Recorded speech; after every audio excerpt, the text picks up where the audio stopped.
Hey parents, I'm going to teach you how a really simple shift in the way you use language can make a big difference in communicating with your child with ADHD and improving behavior. That's the name they gave me. Hi, I'm Ryan, ADHD Dude, and this is my dog Flora. So one of the things I teach in Scaffolding Better Behavior and Self-Confidence, my parent behavior management training in the ADHD Dude membership site, is for parents to not use abstract and fluffy language and instead to use language that is clear, concise, and concrete.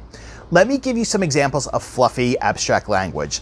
Saying things like, be kind to everybody. That's abstract and it's fluffy. It doesn't tell kids what they should not be doing. So when you want to establish a rule, tell them what they're not supposed to do. Don't try to frame things in the positive because it's too abstract. Another example is saying things like, how does that make you feel? Or why do you feel that way?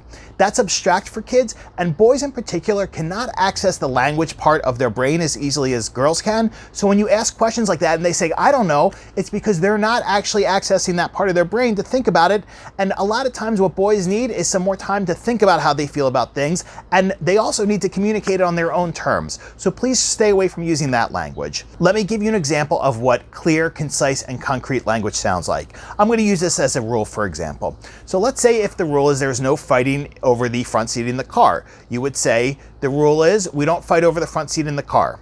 That's all. Okay, so again, say what not to do if you want to establish a rule. Don't try to frame things in this positive, fluffy language, okay? Clear, concise, and concrete means you are very clear about what you're saying. You're not kind of using metaphors or saying things in the abstract, and you're keeping it concise. Because kids with ADHD often do best when you're really concise about things and you're really clear and concrete versus being abstract and fluffy in your language, okay?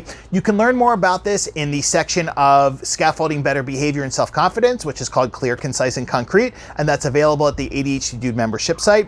And I also want to mention that in this webinar series, I really focus a lot on shifting the way you use language to help improve behavior and self-confidence, because that is really important for kids with ADHD, and it's something that you're really not going to read about in too many books or hear from too many mental health professionals, okay? I hope this is helpful, and I will talk to you soon. Take care.